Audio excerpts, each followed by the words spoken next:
One skill that is necessary for people to have is communication. Without communication, there would be greater rates of mistakes made in the workplace and in life in general. It is imperative for students to learn this skill as early as possible so that it can carry them through into the future. It is for this reason that speech class should once again be made mandatory at Peters Township High School. Not only is speech the baseline for communication, obviously, but it is also something that teaches valuable lessons. Speech is proven to teach not only the art of communication, but critical thinking, interpretation, and expression as well. Communication is such a big part of all of life, especially in the workplace. High school is meant to prepare us for whatever path we choose to take towards our futures.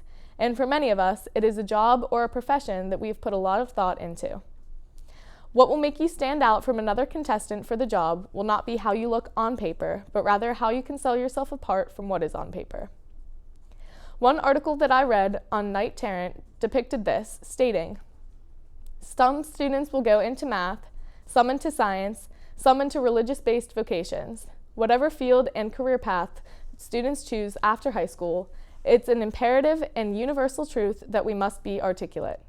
We must be able to convey our person in such a way that how we interact with others is powerful enough to be the difference between getting the job and losing it." Being a good communicator can help get your point across within conversation, therefore making you more easily understood, which is something that all good workers strive for. Not only does being a good communicator help you, but it also helps your employer, which is what you ultimately want as an employee. One of the most crucial aspects of communication is public speaking. Without public speaking, society as a whole would fall apart. Public speaking not only reaches a wide audience, but it is primarily used as a tool to motivate people and promote change.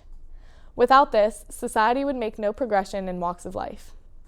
This is yet another reason to bring back mandatory speech classes within PTHS. The world needs public speakers, and even those who may not enjoy it or pursue it will experience it and have to use it.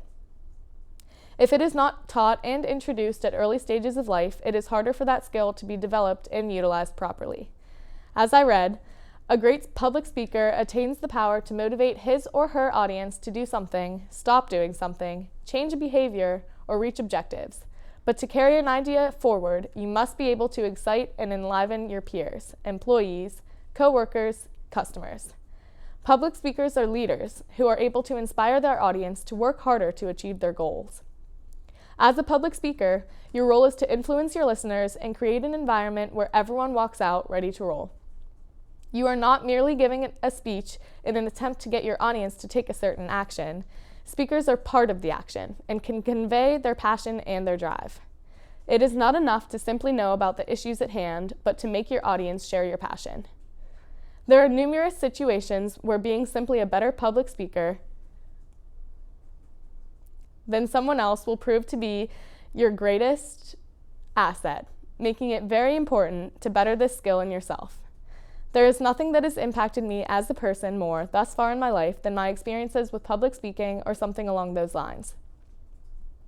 Before I took public speech class, by my own accord, I struggled a great deal more than I do now with being comfortable and confident in my own skin in front of an audience. In my required courses, I have given no more than 5 speech classes throughout my high school career, and each time I gave one, it was a strain not because I couldn't do it, but because I never had to. It has been proven that the feeling of successfully giving a speech or presentation boosts the confidence of the speaker. I can speak from experience when I say that there is a vast difference between my comfortability in front of an audience, a camera, an interviewer, etc., before taking public speaking courses versus after taking them. It is a transformation that was left into my own hands due to the classes being optional.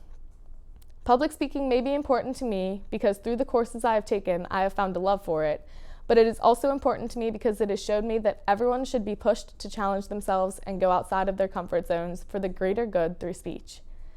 Without the implementation of speaking in the classroom at the high school level, students will not develop the skills necessary to continue with public speaking needed in their futures. It is important that Peters Township High School gives students the resources required to learn the skill of communication through public speaking in order to set them on a path for success for the rest of their lives. I wanted to say thank you. We have Dr. Jennifer Murphy here with us today. Can you tell me a little bit about yourself and the role you play with the courses and the selections? Sure, I'm the assistant superintendent, as you said, here in Peters Township. This is my 5th school year here in the district, so I was here when the decisions were made around graduation requirements. Absolutely. Graduation requirements are actually set by the board. Okay. So the school board creates school board policy. Here it's 217, Mm-hmm. and in that policy it outlines the requirements that students must meet to be able to graduate. Okay. So how has speech class being made not mandatory altered the experience of high schoolers?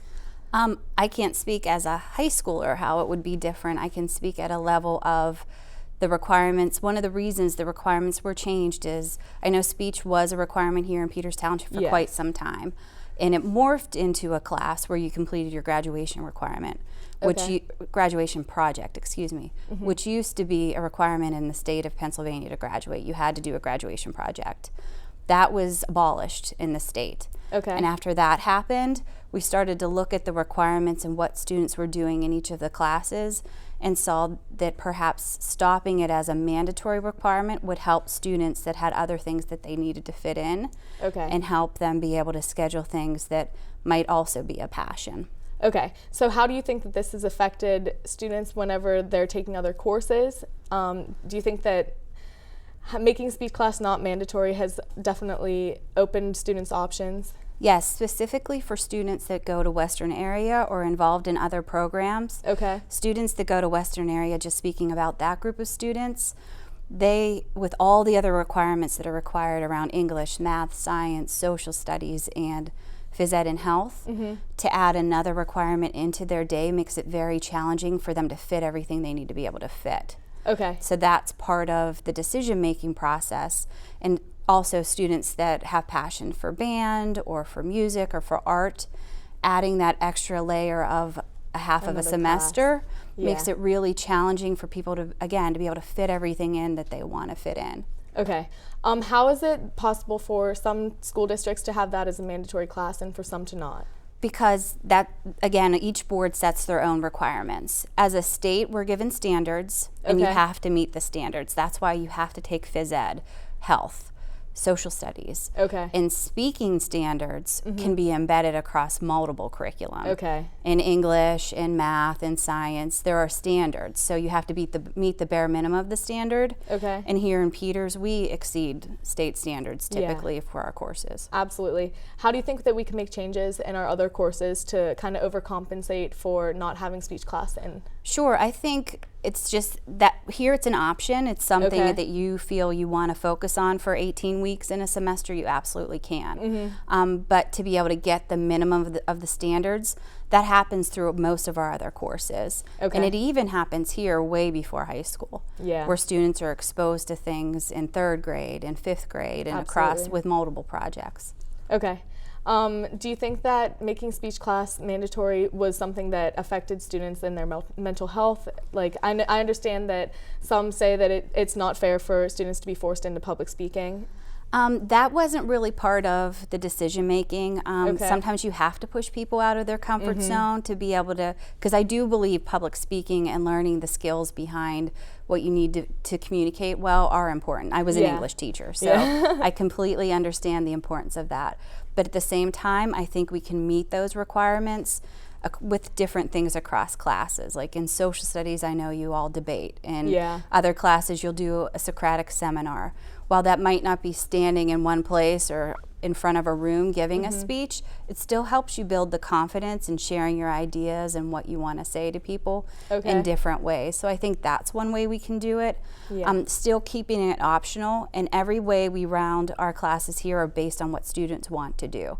Our classes run, if everybody wants to take media, we do everything we can to fit that into our teacher schedule here as much as we can. If students want to take art, that helps drives our art selections. So we kind of try and go with what students are passionate about and go from there. Okay, so is it not, like, are students not as passionate about the public speaking courses?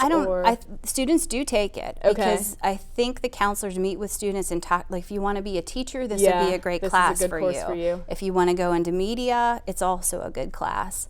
One of the things we really tried to do here in Peters is to stop the barriers of, it having to be one specific class. Okay. Like with technology, it used to be you had to take one class, and that was the only way you could get the tech credit. Okay. Well, the teachers came up with a really great plan to expand that, to expose kids to other things, again, so that you're not handcuffed by that one class, Just and one it course. stops you being able to perhaps double up on a science, Okay. or go to Western area, or take 2 maths, or take something that you really feel that you excel in. Okay. If we wanted to make a course like mandatory again, so how it switched from being a required class to not being required anymore, how would people go about doing that? One of the things you could do is ask the board to look at the policy. Okay. That's really the biggest step, because it is a policy. Absolutely. You would speak to one of the policy chairs or send them an email and say this is something you feel passionate about and you'd like them to revisit it. Okay. Do you think that the public speaking courses not being mandatory has affected communication with students, or do you think that they get that through, say, their English classes or their social studies? I think it could. I mean, you don't have the 18-week focus, but I do think students here, again, it starts all the way back in bio time at Bower Hill or at the economic fair at PV. Okay. So I feel strongly here students are getting the skills they need and are able to focus on what they want to. I just worry that every time we add one more requirement, it hurts kids from being able to do other things that they might need or want to do. Okay. Do you think that it could impact students in a different way? So if it was another requirement, like I understand, I remember I had to take information technology, I believe that's a requirement. That was the only requirement, Yeah. right? So do you think that this would be something that would be maybe a good impact if we had made it mandatory once again? If we looked at the curriculum and really looked at what students were doing for 18 weeks is a long time to focus on one thing. Yeah. So we would have to make sure we had, and it's a course now that it is a robust course, and the teachers that teach it love it, and the students taking it are taking it because they want to. Yeah. So I think that's important to note. I do think when we think at standards level, students here are above and beyond meeting the standards for speaking or for speech. Yeah, in that's Peters understandable. Do you understand? I don't. If students would like to take a public speaking course, I understand we have. I think it's just speech class. Yes. What is the actual course description? Like, what is part of the course that would help students with their communication skills? In the speech class itself, they focus on writing and giving and working through different speeches. I know they analyze other people's speeches. Okay. Historical speeches. Yeah. And that happens a lot even in our history and English classes. Yeah. So that's part of the standard, just understanding how someone gives a speech and the importance of repetition or the importance of word choice. Okay. And then being able to get up there and just giving a speech organically or naturally yourself is important, of course. Okay. We're going to take a break right now. We will be back. We're going to commercial. Thank you so much.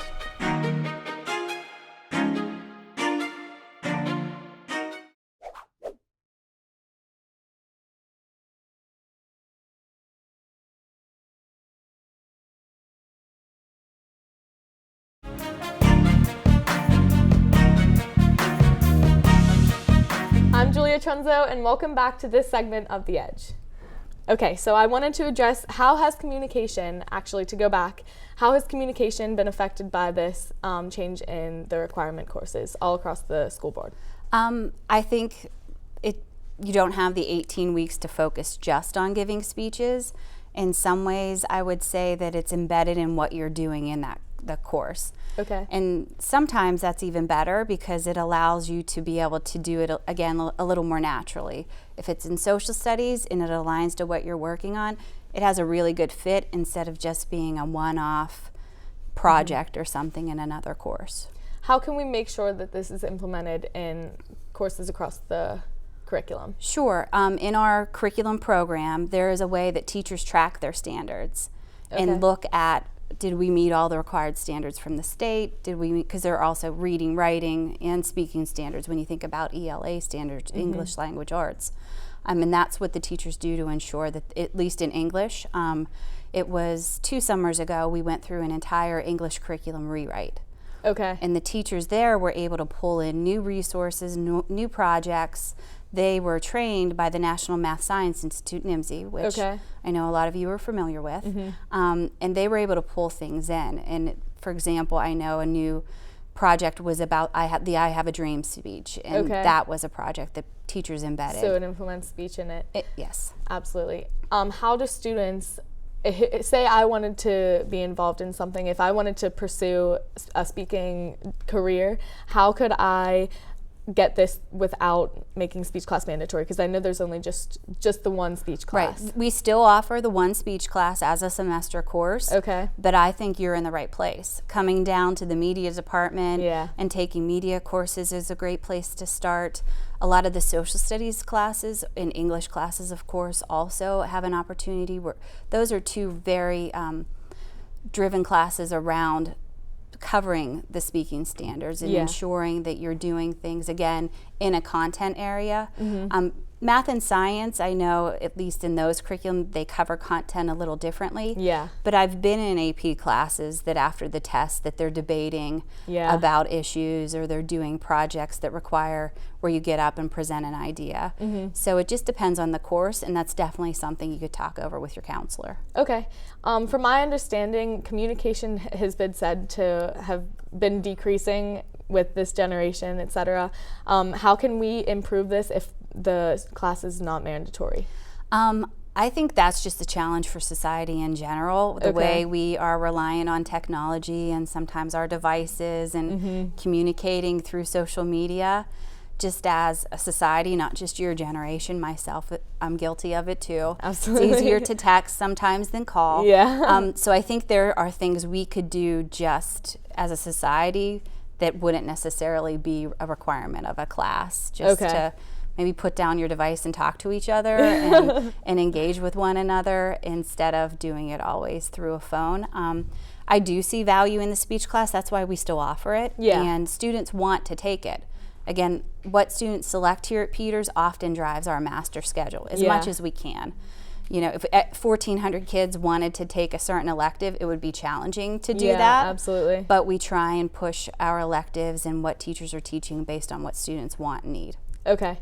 How has students, what they have wanted and what they've needed, been affected by the change in course description and the change in what's required and what's not? Because I know there have been other changes within. Oh yeah, there have been a lot of new classes over the last few years, and specifically there's a new the applied engineering class. Students in that class actually are presented with a real world problem, and they have to try and solve. How can they help the library? How could an app to order breakfast be helpful for students? And that's a class where students actually present. I think it's next week, actually. That's interesting. Mr. Allen's class, where they present the problem they were presented with and how they fixed it. And sometimes it comes with an invention. So that's where I think it's really cool that kids have the flexibility to be able to do that now, and it not have to replace by so many requirements. That's kind of my philosophy. I like kids to be able to take what they're passionate about and what they want to be able to do, and not be handcuffed by too many requirements. What is something that students could do that's not a requirement that could bring in the speech and the communication skills? And I know interpersonal skills can be wrapped up in that as well. I think just follow some of the projects that go on in class. I know teachers circle you all up often to talk about a book or talk about and do cool things with throwing the ball across the room and it's your turn to talk. Just engage in that, because that helps you become more and more comfortable speaking. What's something that teachers could do? So not just students, something that teachers could maybe do to try to bring in the communication and the public speaking? They can focus on how they want to address projects. It doesn't always have to be a written paper. It could be a speech. Speeches take a long time. It's definitely different. It's challenging. It's a paper in and of itself. You might have some time in class to peer at it, but it doesn't take, for a class of 20-some kids, to everybody to do a speech. It takes a while. So just allotting that time in a schedule and making sure it's meaningful and that it's evaluated. I think teachers do that now, and I think they should continue to do that. I think so too. How has their courses been affected? I know you said they were trained and it affected their course descriptions as well. So how has that implemented public speaking, or how has it gone away with it? I think in some ways we've put more projects in to cover not having the speech class anymore. It just depends on the course. I was most involved since I've been here in rewriting English, world language, science. Okay. We're focusing on math this summer. There will probably not be a ton of public speaking and math, but not to say that there isn't a place. Yeah. If you have a project where it fits, it absolutely is appropriate. Okay. I just don't want to create, try and shove a round peg into a square hole because we want to do something. Because again, when we go back to the standards, how are they being met and what courses are the natural fit for to be able to meet them? Absolutely. You said you focused on English and social studies, so what has changed with that you think has maybe affected and maybe helped with the speech class not being mandatory? Sure. The English classes have become a little more rigorous. There's a lot more writing. Yeah. And there's a lot I've noticed. There's a lot more opportunities where you're engaging with each other, I hope, and that you're talking to each other. We've been focusing a lot around student-to-student talk is important because teachers obviously help guide your learning, but it also is really important for students to be able to help each other. Yeah. So I hope you've seen that shift. We are done with NIMSY now, as you know. So that right now we're starting to work with the college board. Okay. And one of the recent trainings is around close writing. So it doesn't fit the speaking aspect that you're looking for, but I think communication in general, writing is another area where we need to get better as a school and as a society to ensure that we can communicate in that venue as well. How are the changes going to occur whenever, you said we switched over to working with College Board now. How do you think that's going to make a difference? We have a training next week, so I'll know much more after that. Okay. What else do you think that teachers and students, or the school as a whole, could do to work on interpersonal skills? I kind of wanted to focus on. So just between students and teachers, between people in the workplace I mentioned earlier, how do you think that this could be impacted? That's a hard question. I think kind of like we talked before, really focused just on talking. Okay. And not just electronically. I think a lot of what we've been doing with Rachel's Challenge and just being kind to each other and engaging with people as people is really important. And just recognizing that everybody has a strength and a place. And I think one of the biggest things just don't be average. And what does that mean for you? It doesn't mean you have to be, a 4.0 captain of this or that. But how can you not be average for you? Absolutely. How can students get more involved in stuff like that? So something that is going to increase communication, like you mentioned Rachel's Challenge. How else can students get involved in stuff like that? So the Forensics Club here is great. That is an opportunity where you definitely do a lot of speaking and debate. Mrs. Groniger is an amazing coach for our forensics team. I would recommend that. The FBLA Club is another club where there's a lot of presenting academically. Okay. I think anytime you just get an opportunity to engage with people in our service learning course, medical mentoring, and that's where I think it's great that students can still focus on their passion and get the skills around public speaking, around writing, just general communication through multiple venue.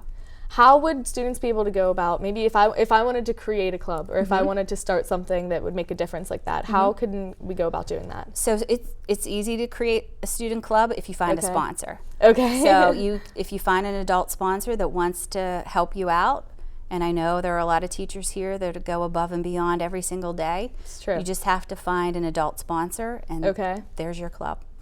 So it doesn't have to be board approved. It doesn't it's something you definitely would want to meet with the principals about and have that level of approval, but it's not a long, arduous process. You can, if it's something you're passionate about and you have a plan to do it and can present it, you can make it happen. Okay. How have the principals, are the principals involved in the decisions with the course load, et cetera? Yes. When we looked at the speech course going away, again, in lines with the grad project going away, we talked as an administrative team about that and looked at the curriculum and saw it was grad project focused at that point and thought this is a way that we can help students be able to fit more things in. Okay.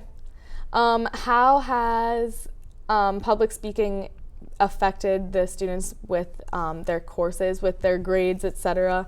I understand it's being implemented more in the classroom, so do you think that this is making an impact on their grades, or if it's... I haven't seen a huge dip in grades here. Okay. Students here tend to perform very well. We have seen an uptick in our AP scores and our SAT scores. Okay. Whether that has anything to do with the speech class or not, I think it has more to do with the focus on what teachers are doing in their classroom around the skills required to be successful on those tests. Okay, so when did the switch actually happen from being a required course to? I believe it would have been probably 4 school years ago. Okay, and then what was the actual thought process behind, like, why then? Because I know it was a required course for years before, and then it stopped after that. It went away when the grad project requirement for Pennsylvania so it was the same went away. year? It was exactly the same year because we kept it until the end of that school year, and students that school year that had already completed their grad project were able to optionally complete it and still present it, because there were some kids that still wanted to present it. Okay. Most of the majority were pretty happy it was that done being they a didn't requirement. have to do it anymore. Yes. Okay. Have you seen a difference, or how is there a difference in students with their graduation requirements now that they don't have to take this course and they don't have to do those projects? It has helped the Western area kids be able to fit in everything that they have to take because it's what they have to take. Okay. But then also not be able to not take band if they want to take band, because to go to Western area, it takes a period to travel there, and then they have to take 3 classes there. So that fills up most of their day, and they still have to take English, math, science, social studies, but then they may not have room to take a foreign language that they really enjoy, or a music class, or a cappella.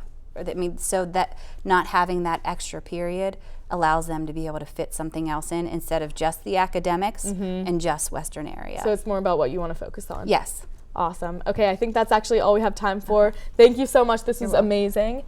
I just wanted to say thank you for being here today, Dr. Murphy. And this topic is especially important to address because of the decrease in communication with every generation, as speech's importance is downplayed. Without the communication skills necessary to be successful in all walks of life, students will struggle in the workspace and out of it. It is because of this that speech class could be made a requirement again at PTHS. Thank you for tuning in. My name is Julia Trunzo, and we will see you next time on The Edge.